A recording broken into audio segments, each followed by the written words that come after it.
Hola, benvinguts a la Meteo per Akbar. Anem a veure, les tempestes continuen sent notícia, per sort, a Catalunya i també a França. Això que estem veient és, bé, des d'un túnel, tots els cotxes aturats, perquè Déu-n'hi-do el que està caient a darrere. Això no és un riu de llet.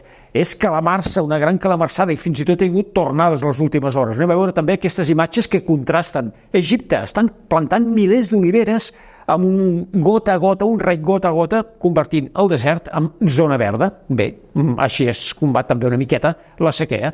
A continuació veurem unes comparatives dels embassaments. Algunes zones de Catalunya realment estan molt malament, sobretot en l'extrem sud, amb aquestes imatges del pantà de Siurana, o també podria ser Riu de Canyes. Això és de fa un any, estaven al 7%, però és que ara estan entre el 2 i el 3%, contrastant amb els embassaments del nord de Catalunya, que han millorat molt, ja sequera, però Déu-n'hi-do, comparativa del mes de febrer i d'ara mateix a la zona del pantà de Sau, que està pujant notablement, ja sobrepassa fins i tot el 40%.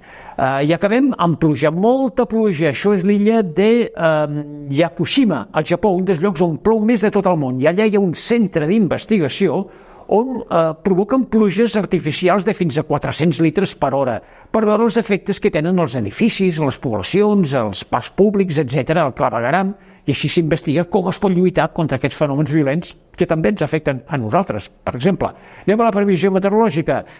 Vinga, som-hi. De moment, a curt termini, no acaba de fer net, algun ruixat entre Sant Joan, una miqueta d'abans de Sant Joan, el diumenge, però anem a veure què és el que passarà més endavant. La situació meteorològica implica continuació d'un cert dinamisme. Podem tenir una treva d'uns 4 dies al voltant de finals de juny, però cap al 3-4 de juliol podrien tornar les tempestes. Que duri, que continuï. Fins aviat.